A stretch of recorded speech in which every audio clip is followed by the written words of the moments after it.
The letter, trembling in Beatrice Grayson's hands, promised nothing except survival. But the rumors she'd heard about Kansas ranchers who ordered brides like cattle made her stomach twist with dread. As the stagecoach rattled toward Columbia, Missouri in the sweltering summer of 1876. She had read and reread the brief correspondence from Kendrick Xavier so many times that the paper had grown soft at the creases. His words were formal, almost cold. He needed a wife to manage his household. She would have shelter and food. That was all. No mention of kindness, no hint of warmth, just the stark transaction of it all. But what choice did she have? Her father's debts had consumed everything after his death, and her stepmother had made it clear that Beatrice was now a burden she refused to carry.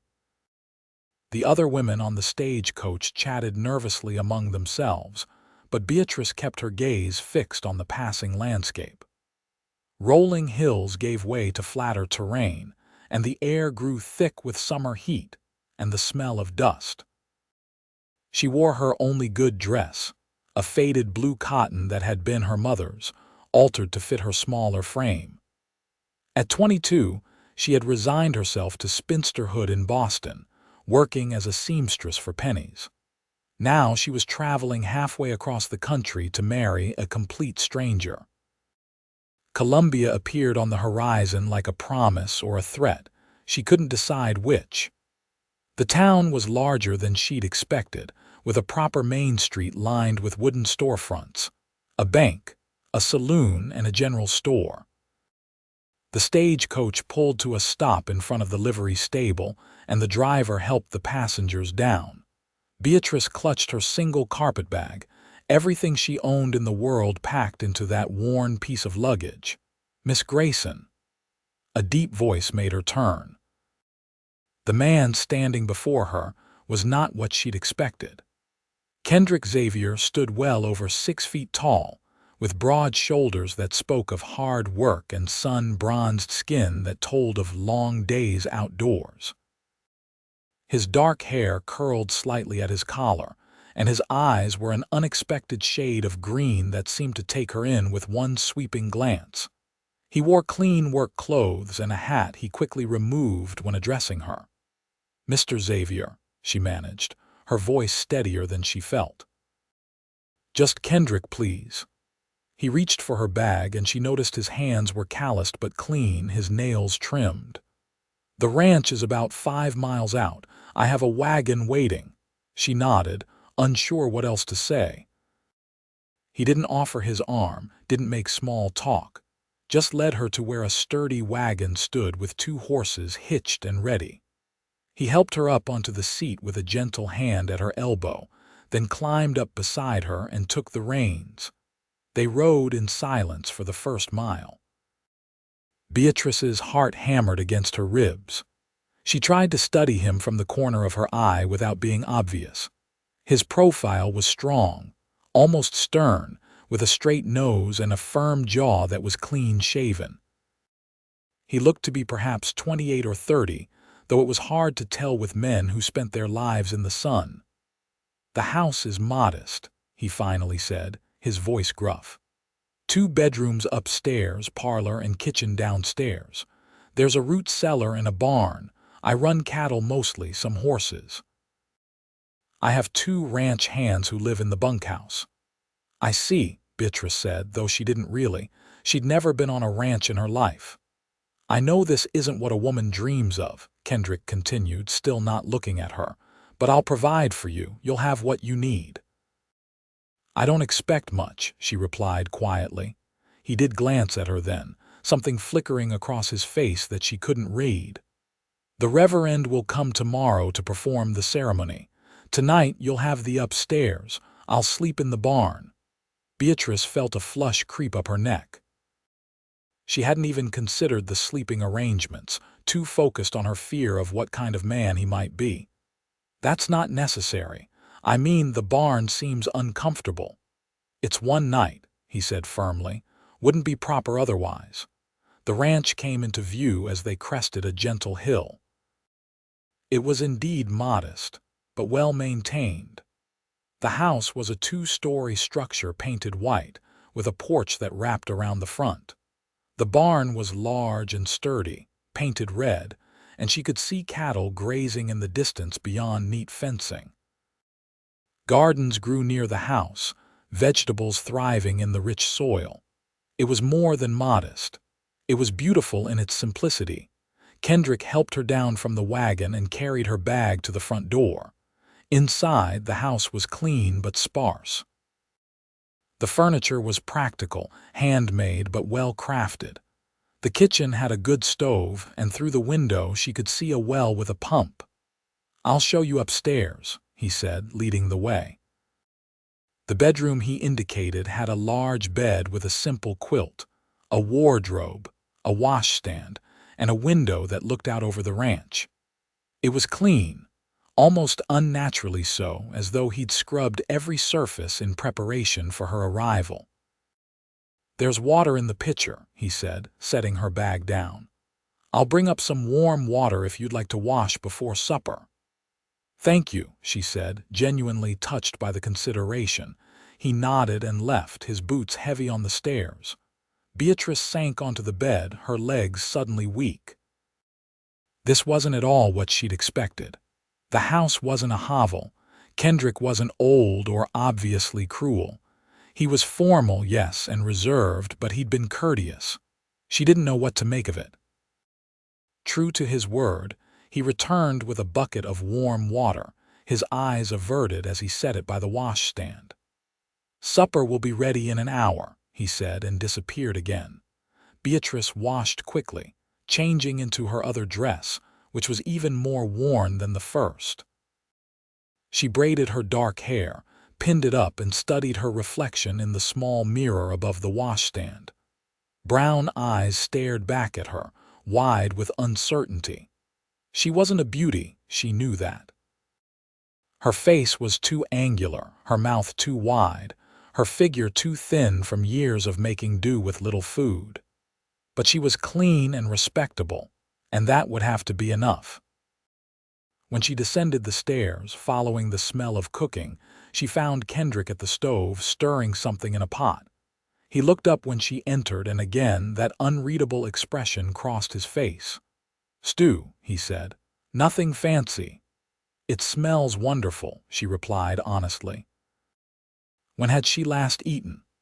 Breakfast had been a dry biscuit before boarding the stage coach that morning.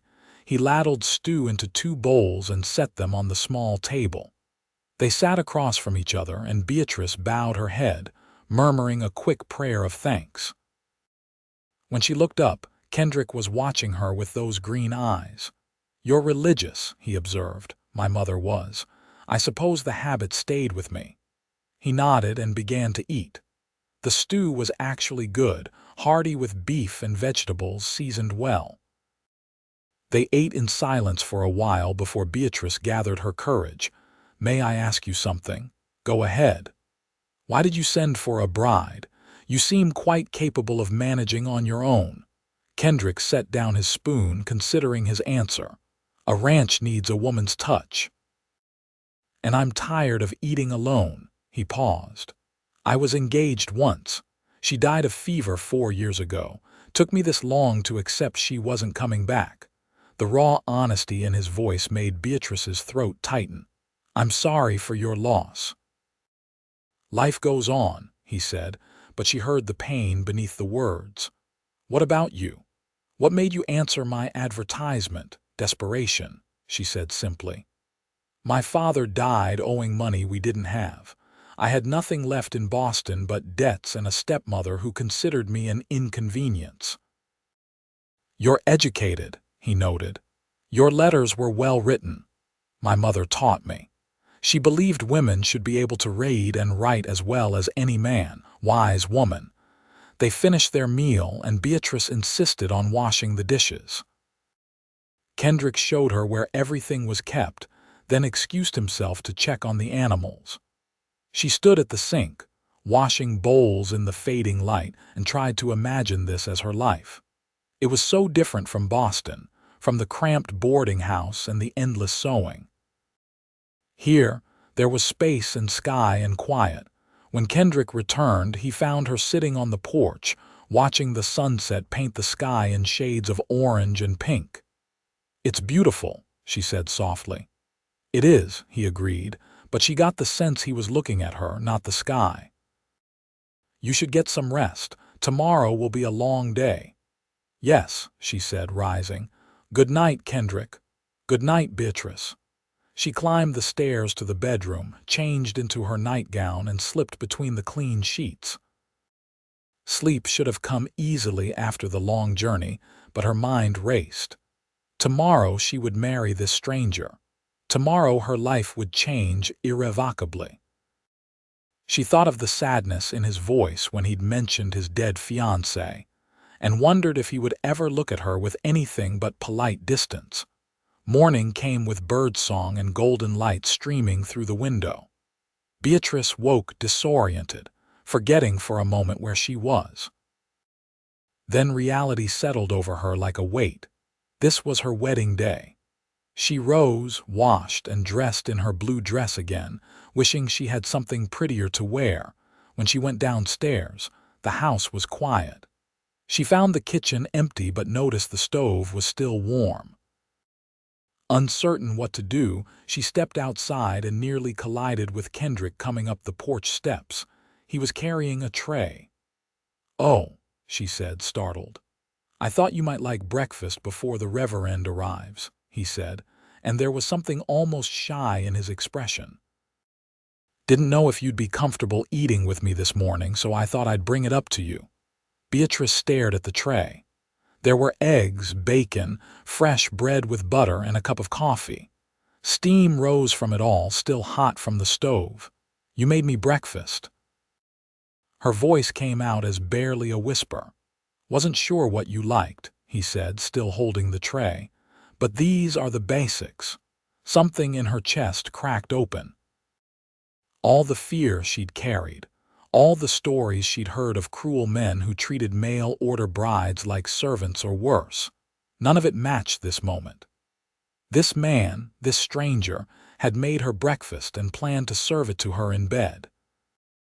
"That's the kindest thing anyone has done for me in a very long time," she said, and to her horror her eyes filled with tears. Kendrick looked alarmed. "Did I do something wrong?" "No," she said quickly, wiping at her eyes. "No, quite the opposite. I just didn't expect kindness." His expression softened. "Beatrice, I know you've heard stories about men like me, men who send for brides, and I know some of those stories are true. But I was raised by a good woman who taught me how to treat people, especially women. I don't want a servant, I want a partner. Someone to share this life with." The tears spilled over then, and she couldn't stop them. Kendrick set the tray down on the porch railing and after a moment's hesitation, pulled a clean handkerchief from his pocket and offered it to her. "I'm sorry," she managed. "I'm not usually like this." "You've had a hard few days," he said gently. "It's all right to feel overwhelmed." She took the handkerchief, dabbing at her eyes. When she'd composed herself, she looked up at him. "Thank you. For the breakfast, for your kindness, for giving me hope that this might actually work." "I'll do my best to make you happy here," he said.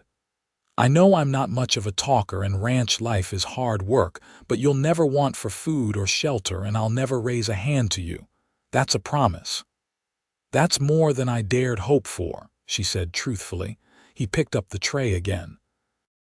"Should I bring this up to your room or would you rather eat down here?" "Let's eat together," she said. "If that's all right." A smile tugged at the corner of his mouth, the first real smile she'd seen from him. "I'd like that." They ate breakfast at the kitchen table, and this time, the silence between them felt more comfortable. Beatrice learned that Kendrick had built this ranch from nothing over the past 8 years, that he'd come west from Ohio after his parents died, looking for a fresh start. He asked her about Boston, about her work as a seamstress, and he actually listened to her answers, asking follow-up questions that showed genuine interest.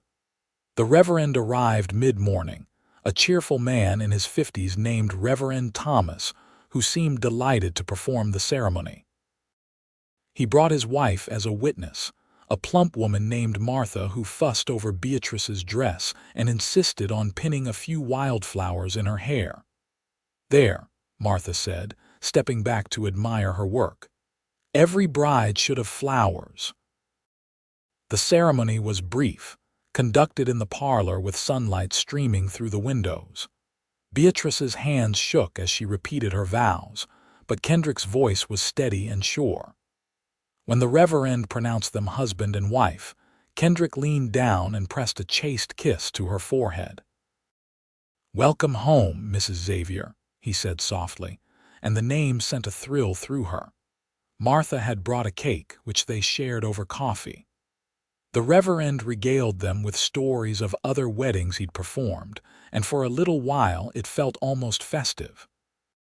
But eventually, the Reverend and Martha took their leave, and Beatrice and Kendrick were alone again, this time as husband and wife. The rest of the day passed in a strange blur. Kendrick showed Beatrice around the ranch properly, introducing her to his two ranch hands, Mike and Tom, both young men in their 20s who were polite and welded their hats when they met her. He showed her the chickens she'd be responsible for, the garden that needed tending, the spring house where they kept things cool. "Don't expect you to do everything," he said as they walked back to the house. "But those chickens and the garden, they could use a woman's attention. Mike and Tom and I have been doing our best, but we're better with cattle than vegetables."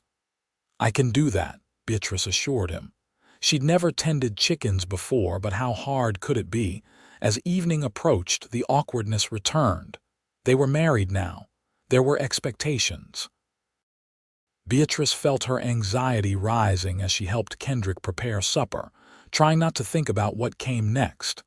They ate quietly, the weight of unspoken things heavy between them. When the dishes were washed and put away, Kendrick cleared his throat. "I want you to know," he began, then paused, running a hand through his hair. "I don't expect anything from you tonight, or any night until you're ready. We may be married in the eyes of the law and God, but I'm still a stranger to you.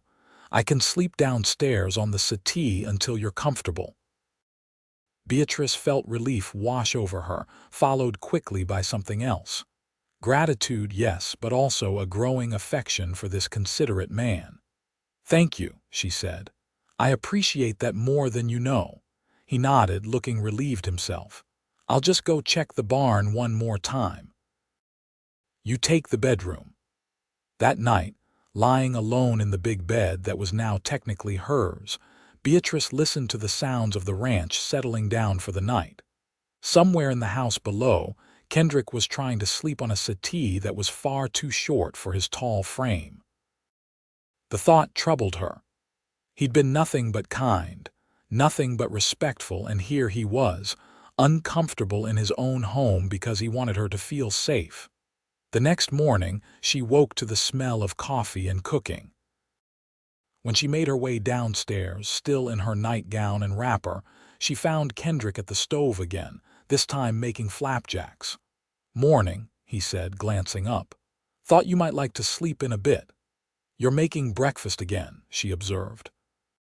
"Figure it's the least I can do since you'll be doing most of the cooking once you're settled." Beatrice moved to the stove, standing beside him. "Teach me how you like them made," she said. "I want to learn." He showed her his technique, how he judged the temperature of the griddle, when to flip them. Their hands brushed as she took the spatula from him, and she felt a spark of something that made her breath catch. The days began to develop a rhythm.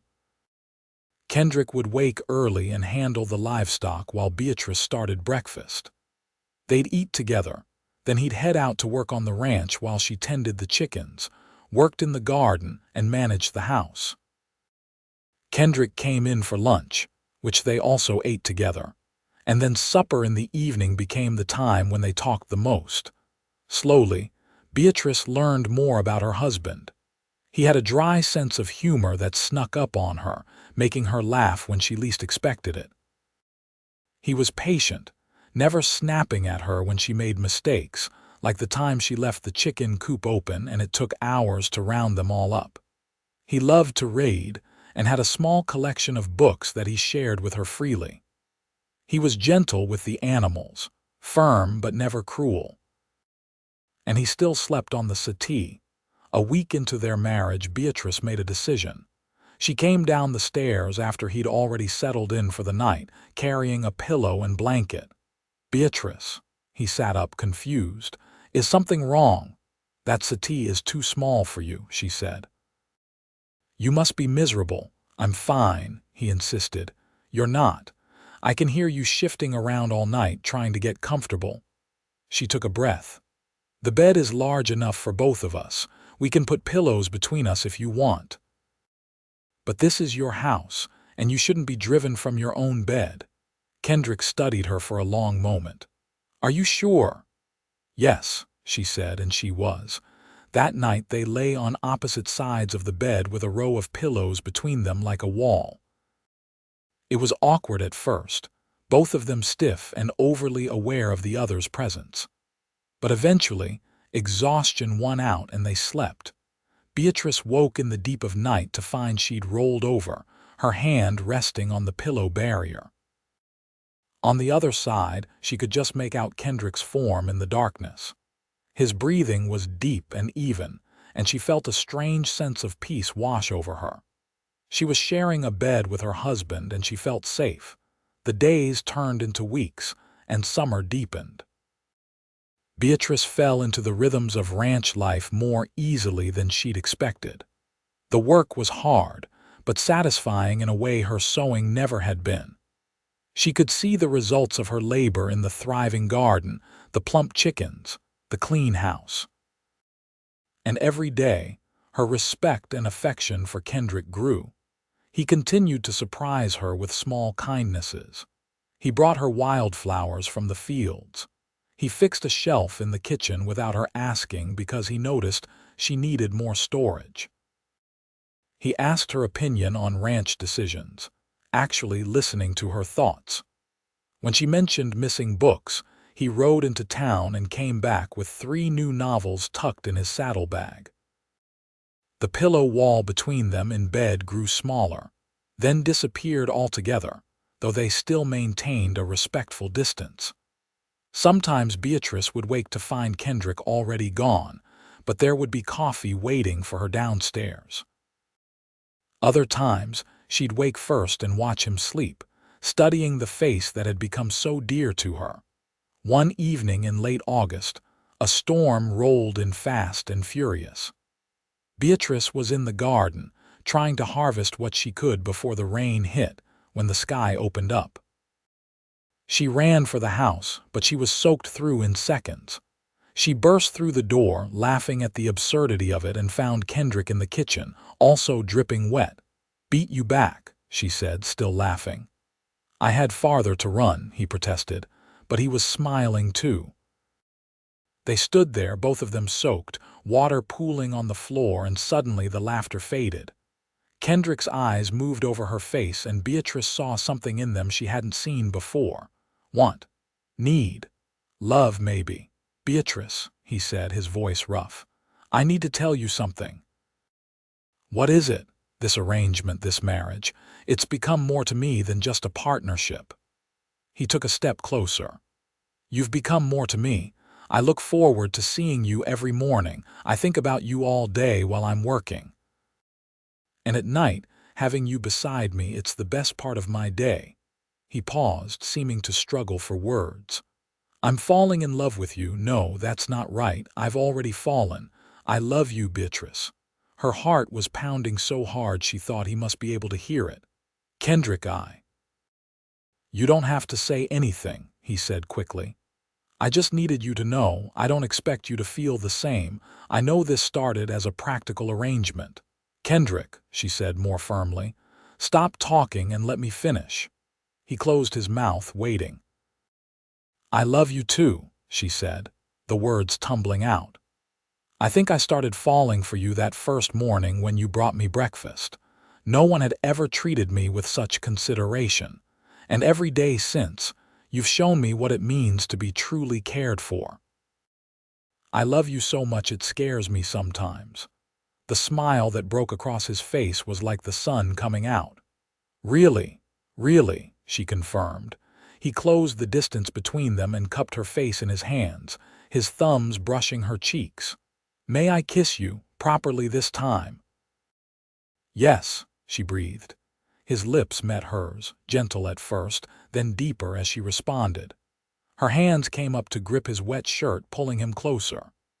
The kiss was everything she'd dreamed of and more, full of promise and passion and the love they'd just confessed. When they finally broke apart, both breathing hard, Kendrick rested his forehead against hers. "We should probably get out of these wet clothes." "Yes," Beatrice agreed, suddenly shy again. "We should." They went upstairs together, and for the first time since their marriage, there was no awkwardness, no uncertainty. They helped each other out of their wet things, discovering each other with gentle hands and whispered words. When they came together, it was with love and tenderness, and Beatrice finally understood what it meant to be truly married. Afterward, they lay tangled together, skin to skin, and Beatrice felt more content than she'd ever been in her life. "I have a confession," Kendrick said, his fingers trailing patterns on her shoulder. "What's that?" "I was terrified when I sent for you, terrified you'd be disappointed, that you'd hate it here, that you'd hate me." He pressed a kiss to her hair. "I never imagined I'd be this lucky." "I'm the lucky one," she insisted. "I expected a cruel master, and I found a man who served me breakfast in bed." He laughed, the sound rumbling through his chest. "I'll serve you breakfast in bed every day if it makes you happy." "Just love me," she said. "That's all I need." "That's the easiest promise I've ever made," he replied. The seasons turned, and their love grew deeper. Autumn brought harvest time, and Beatrice worked alongside Kendrick and his ranch hands, learning to preserve food for the winter. She proved to have a talent for cooking, and the men all agreed that her pies were the best they'd ever tasted. Kendrick's pride in her was evident every time he looked at her. Winter came, cold and harsh, but inside their home there was warmth. They spent long evenings by the fire, reading aloud to each other or just talking about their days, their dreams, their future. Kendrick taught Beatrice to play chess, and she discovered she was quite good at it, much to his delighted surprise. It was during a snowstorm in January that Beatrice realized her monthly courses were late. She waited another week to be sure, then told Kendrick over breakfast one morning. "I think I'm with child," she said, watching his face carefully. The joy that lit up his expression was unmistakable. "Truly, I'm almost certain," she confirmed. He was out of his chair in an instant, pulling her into his arms and spinning her around. "We're going to have a baby," he said, wonder in his voice. "You're happy?" she asked, though she could see he was. "Happy doesn't begin to cover it," he said, setting her down gently and immediately looking concerned. "Should you be spinning? Is that safe?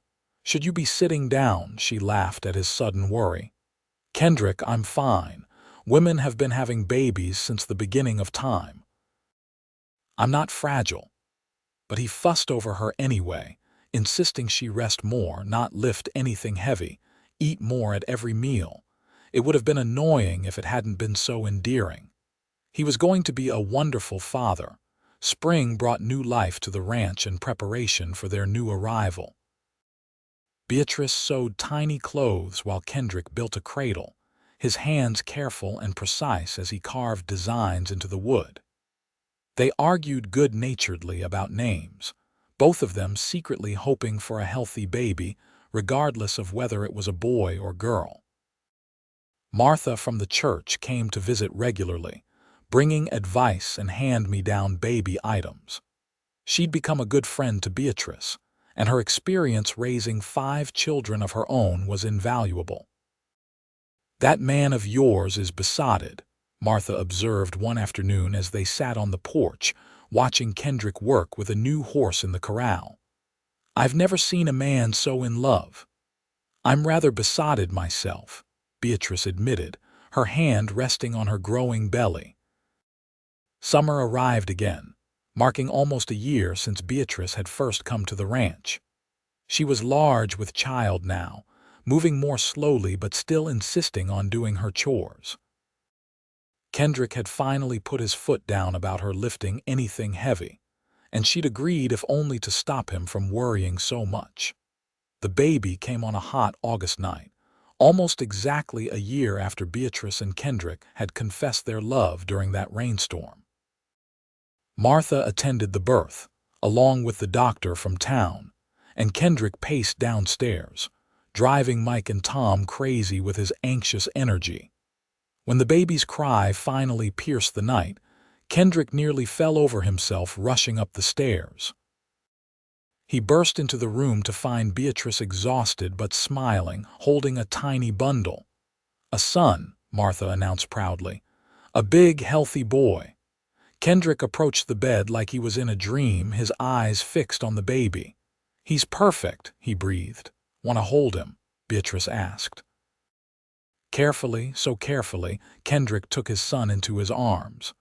The baby was red-faced and squalling, but to Kendrick, he was the most beautiful thing he'd ever seen, aside from his wife. "Hello, little one," he said softly.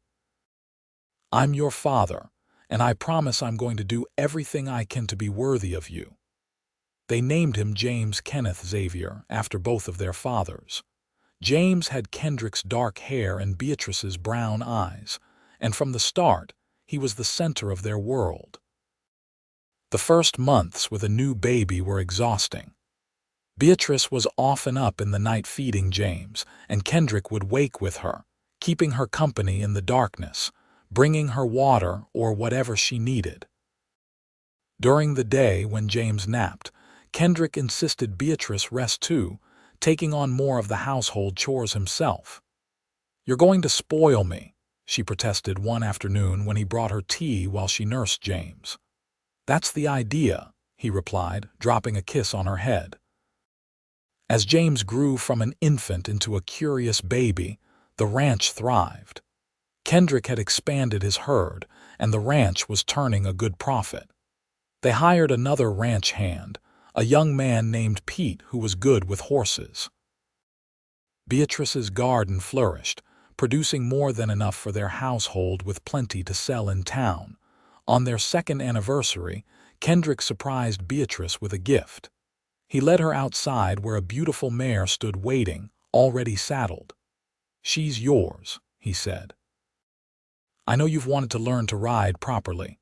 I thought we could ride out together sometimes, see more of the land." Beatrice was speechless.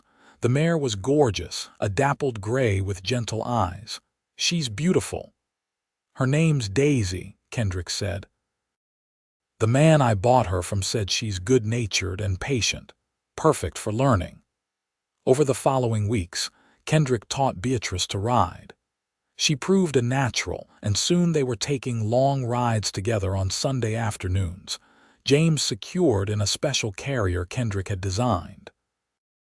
They'd ride out to a favorite spot by a creek and have picnics, just the three of them, watching James toddle around on chubby legs, exploring the world. Life settled into a comfortable pattern.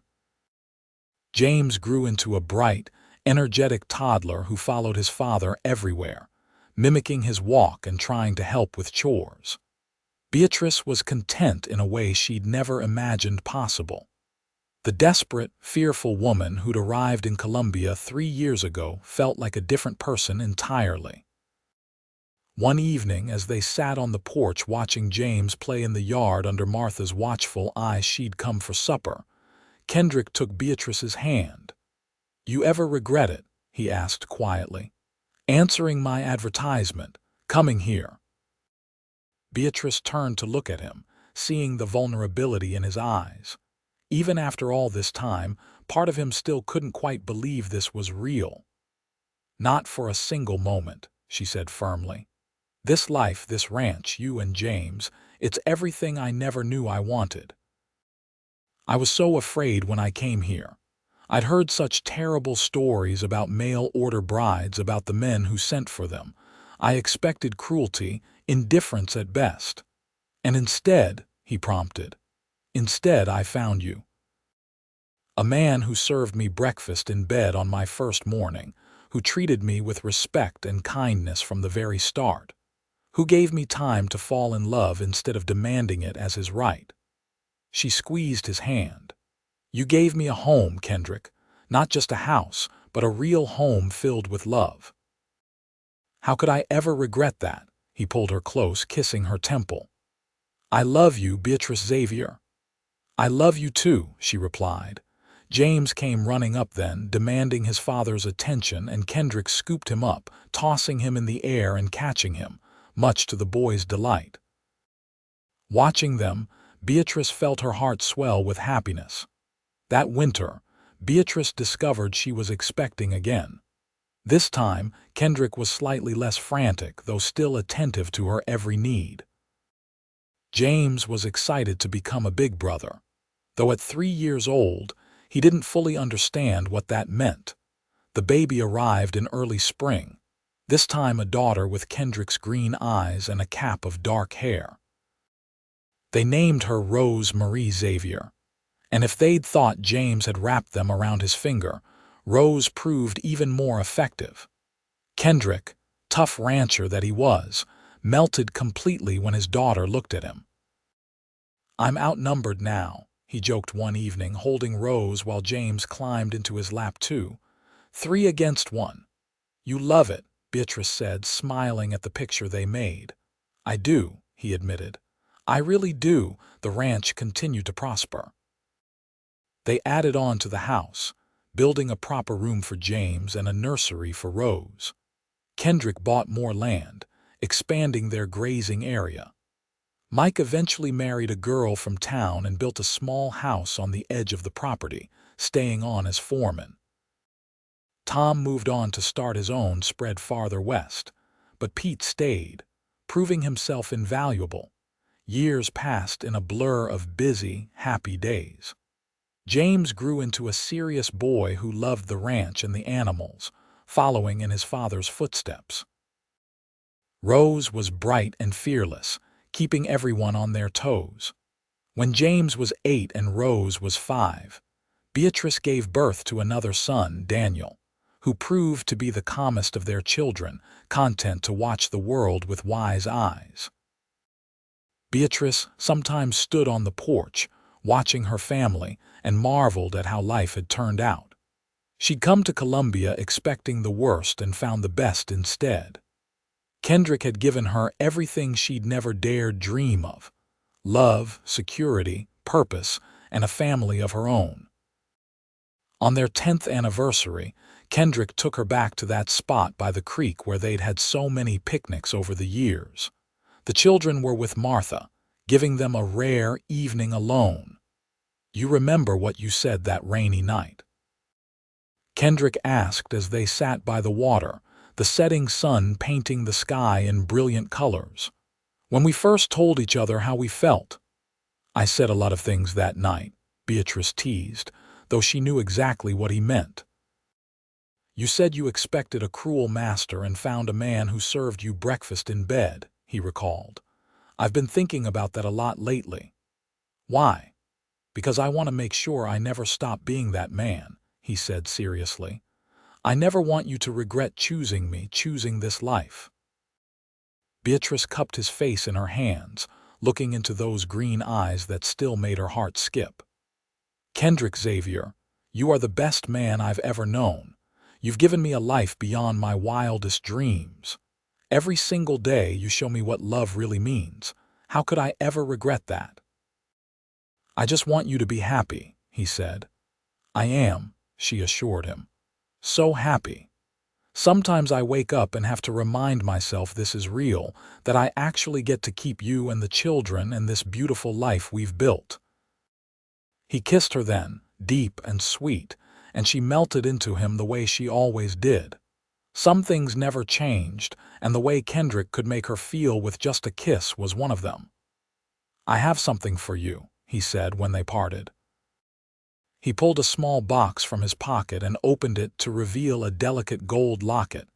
Beatrice gasped. "Kendrick, it's beautiful. Open it," he urged. Inside were two tiny photographs, one of each of them on their wedding day. Beatrice hadn't even known he'd had these made. "So you can always carry that day with you," he explained. "The day you became mine and I became yours." Tears filled her eyes. "Help me put it on." He fastened it around her neck, his fingers lingering on her skin. "I love you, Beatrice, more with every passing year." "And I love you," she replied. "Thank you for being exactly the man I needed, even when I didn't know what I needed." They stayed by the creek until the stars came out, talking about everything and nothing, simply enjoying being together. When they finally headed back to the ranch, Beatrice felt the same contentment she'd felt so many times over the years. This was home. This was love. This was her life, and it was perfect. The children grew, and the ranch grew with them. James, at 16, was already taking on more responsibility, learning everything he could about running the operation. Rose, at 13, had developed a talent for training horses and spent hours working with the new foals. Daniel, at 8, showed an interest in the business side of things, already keeping meticulous records of expenses and profits. Kendrick, now in his early 40s, had a few more lines on his face and some silver threading through his dark hair, but he was still the strong, capable man Beatrice had married. He still brought her coffee in bed on special occasions, still looked at her like she was the most precious thing in his world. Beatrice herself had changed too. The frightened girl who'd arrived in Colombia was long gone, replaced by a confident woman who knew her own worth, who ran a household and raised children and managed ranch affairs when Kendrick was away on cattle drives. She'd found her strength in this life, and she'd found herself. On a crisp autumn day, when Beatrice was 42 and Kendrick was 48, they stood together watching James ride out with the ranch hands, taking the cattle to winter pasture for the first time as second in command. "He's so much like you," Beatrice observed, her arm linked through Kendrick's. "He's got your stubbornness," Kendrick countered with a smile. "Our stubbornness," she corrected. "Takes two stubborn people to make children that determined." Rose came running from the barn, her long dark hair flying. "Papa, Mama, come quick. Luna's having her foal." They hurried to the barn where Rose's favorite mare was indeed in labor. Daniel was already there, speaking softly to the horse, keeping her calm. Over the next hour they all worked together, and soon a spindly-legged colt was standing beside its mother. "He's perfect," Rose breathed, her eyes shining. "Just like everything on this ranch," Kendrick said, but he was looking at Beatrice. She caught his eye and smiled, understanding what he really meant. Their life wasn't perfect because nothing went wrong. There had been hard years, drought and disease, financial struggles and sleepless nights. But it was perfect because they'd faced it all together, because they had each other and their children, and the love that had only grown stronger over the years. That evening, after the children were in bed, Beatrice and Kendrick sat on their porch as they had so many times before. The autumn air was cool and Kendrick had his arm around her shoulders, keeping her warm. "You ever think about that first day?" Beatrice asked. "When I arrived, all the time," Kendrick admitted. "I was so nervous, I kept second-guessing everything. What if she hates the ranch?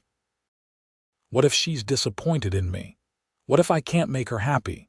And now I know the truth," he said, pulling her closer. "That the best decision I ever made was sending for you, that every good thing in my life came from that one choice. You gave me everything," Beatrice said softly. "A home, a family, love. You gave me a life worth living." "We gave it to each other," Kendrick corrected. "You brought life to this ranch, Beatrice. Before you, it was just a place where I worked and slept. You made it a home. You filled it with laughter and love and warmth. You gave me children and purpose and more happiness than one man deserves." They sat in comfortable silence, watching the stars come out one by one. In the house behind them, their children slept safely. In the barn, horses and cattle were settled for the night. The ranch that Kendrick had built and Beatrice had transformed into a home stretched out around them, solid and enduring. Years continued to pass, bringing changes and challenges, but always, always love. James eventually married a sweet girl named Emily from a neighboring ranch, and they built a house on the Xavier property, planning to take over the ranch when Kendrick was ready to retire. Rose married a horse trainer from town and opened her own stable, becoming known throughout Missouri for her skill with difficult horses. Daniel went to college, the first in either family to do so, studying business and agriculture, determined to bring new innovations to ranching.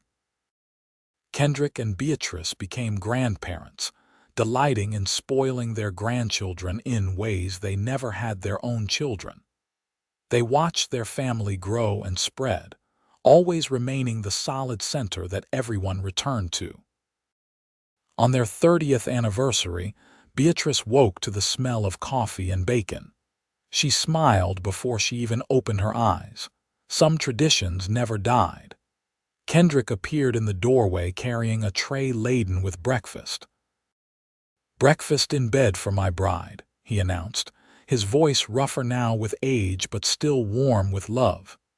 "After 30 years, I think I'm thoroughly your wife now," she teased, sitting up. "You'll always be my bride," he insisted, settling the tray over her lap and sitting beside her on the bed. "The girl who stepped off that stagecoach and stole my heart. I was so afraid that day," Beatrice remembered.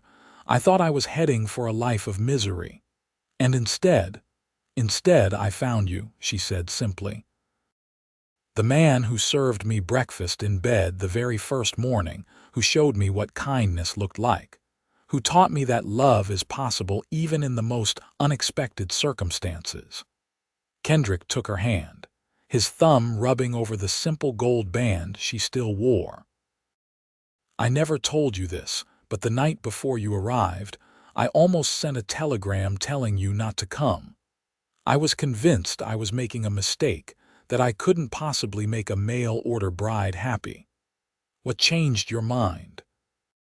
"I realized I'd already made a commitment and I'd been raised to honor my commitments," he said. "But the real reason was simpler than that. I was lonely, Beatrice. This ranch, everything I'd built, it felt empty without someone to share it with. So I took a chance on a woman I'd never met, hoping she might be willing to take a chance on me too." "Best chance I ever took," Beatrice said, tears gathering in her eyes despite her smile. "Mine too," Kendrick agreed. They spent the morning in bed, eating breakfast and reminiscing about the years they'd shared. Their children and grandchildren arrived in the afternoon for a celebration. The house was full of noise and laughter, exactly as it should be. James and Emily had 4 children now. Rose and her husband had 2. Daniel and his wife, whom he'd met in college, had just welcomed their first. As Beatrice looked around at her family, at the life that had grown from that terrifying decision to answer an advertisement from a stranger, she felt overwhelmed with gratitude. Every person in this room existed because she'd been brave enough to take a chance, because Kendrick had been kind enough to give her time to fall in love. That evening, after everyone had gone home and the house was quiet again, Beatrice and Kendrick sat on their porch one more time. They were older now, moving slower, but the love between them was as strong as ever. "What are you thinking about?" Kendrick asked, noticing her thoughtful expression. "About how far we've come," she said. "About that scared girl and that lonely man and how they built all of this together." "Any regrets?" "Not a single one," she said firmly. "Well, maybe one." Kendrick looked concerned. "What's that?" "That I didn't meet you sooner," she said with a smile. "Think of all the years we could have had." He laughed and pulled her close. "We have the years we have, and I'm grateful for every single one of them." "So am I," Beatrice agreed.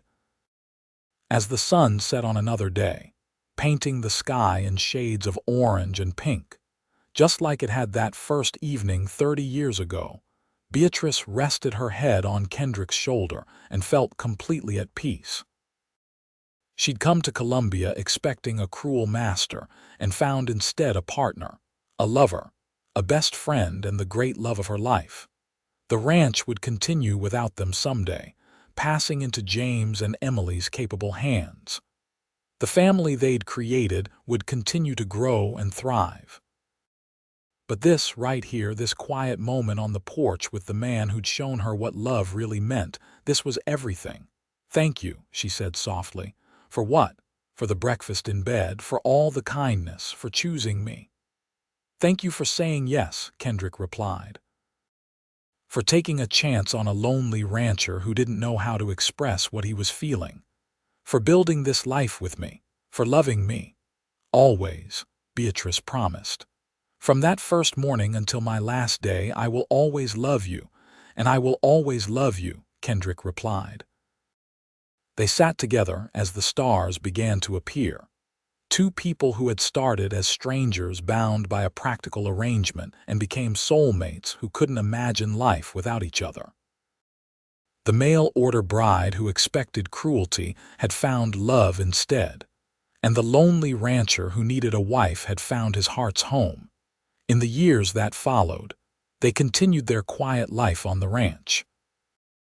Beatrice's garden became famous throughout the county, and she spent her time teaching her granddaughters the secrets of making things grow.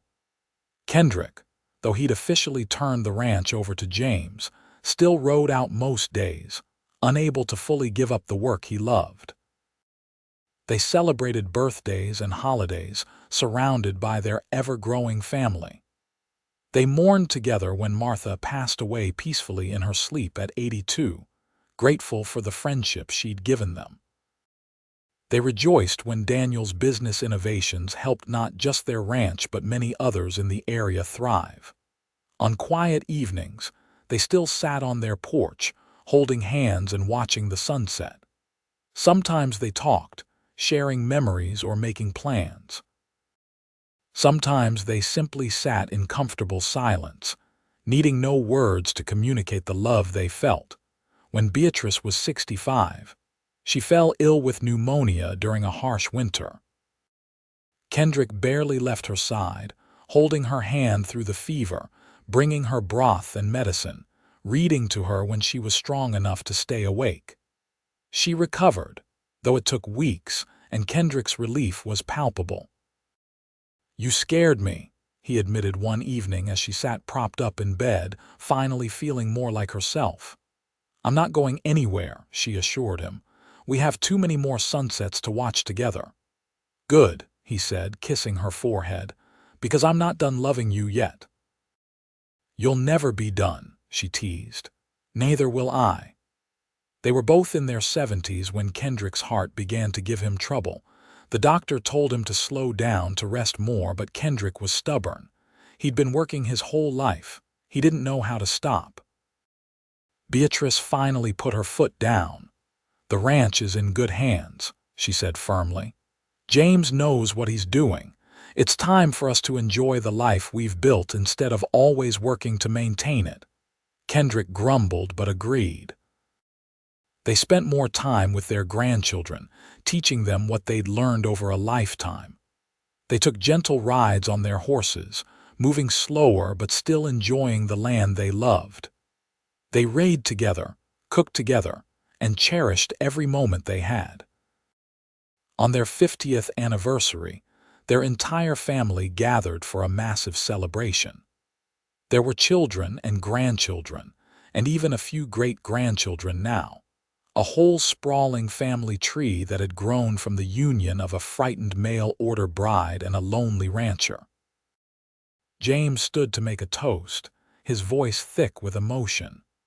To my parents, who showed all of us what real love looks like, you didn't have an easy start, but you built something beautiful together. You taught us that love is a choice you make every day, that kindness matters, that family is everything. We are all here because of the courage you both showed 50 years ago.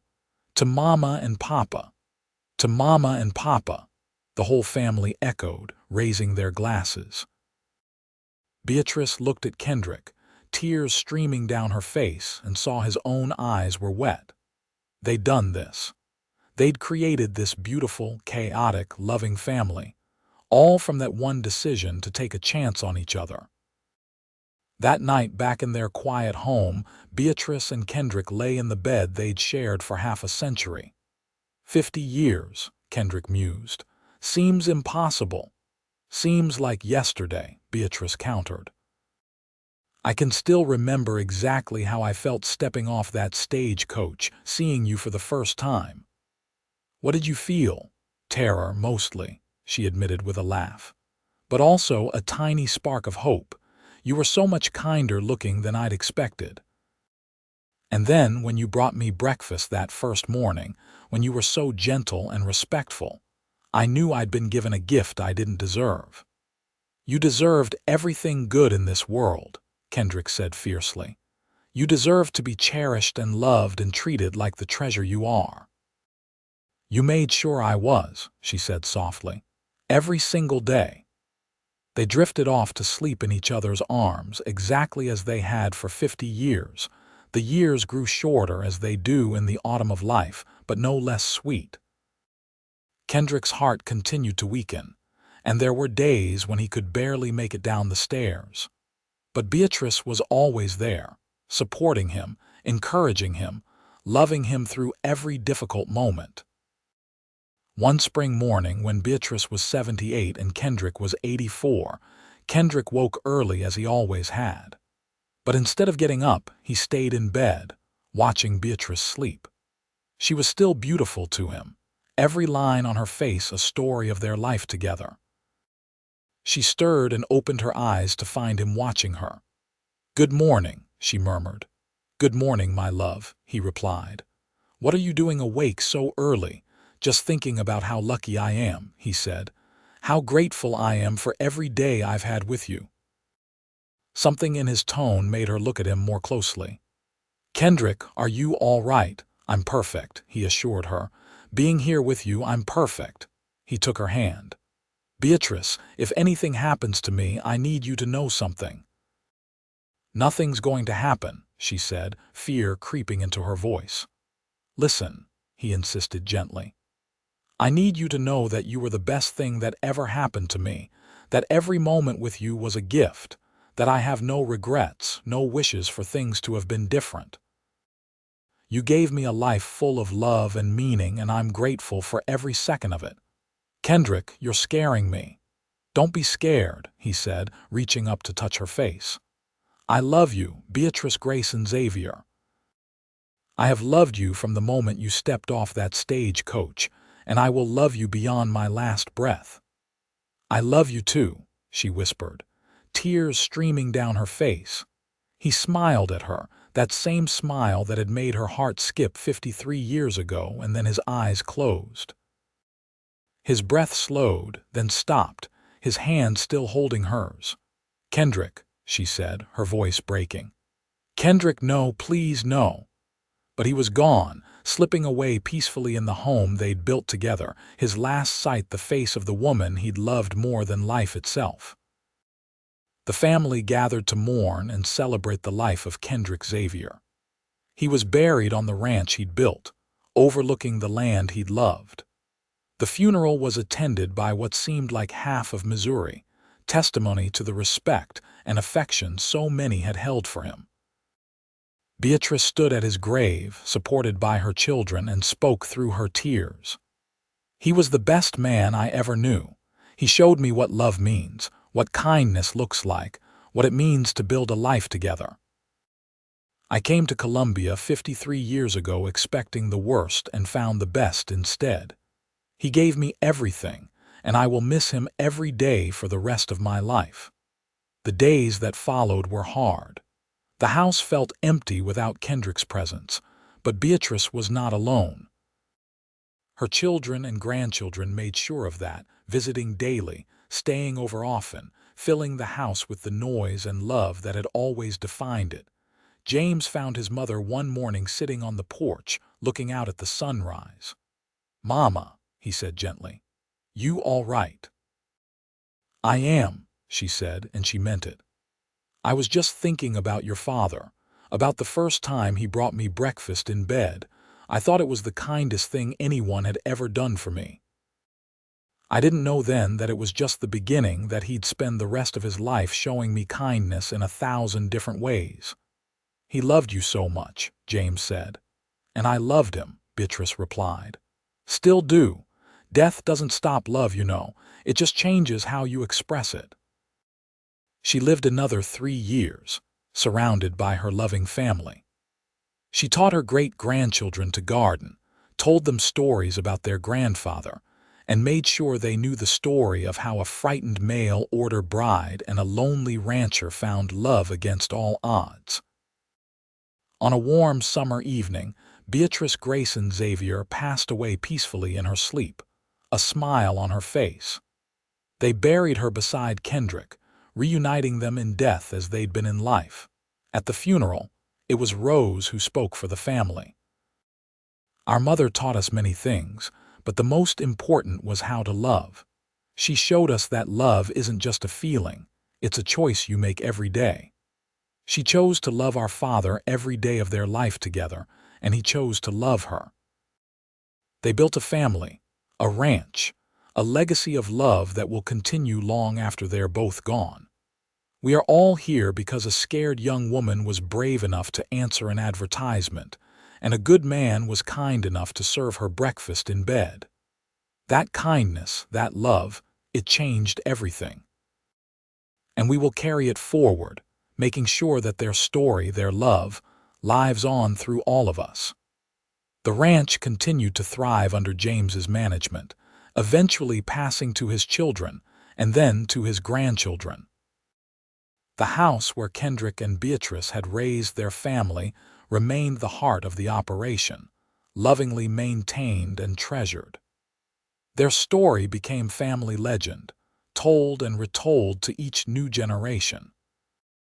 And on quiet summer evenings, when the sun painted the sky in shades of orange and pink, family members would sometimes swear they could feel the presence of their ancestors, two people whose love had been so strong it seemed to have soaked into the very land itself. The mail-order bride who expected cruelty and found love instead.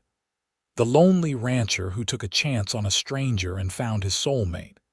Together, they had built something that would last forever, a legacy of love, kindness, and the courage to hope for something better.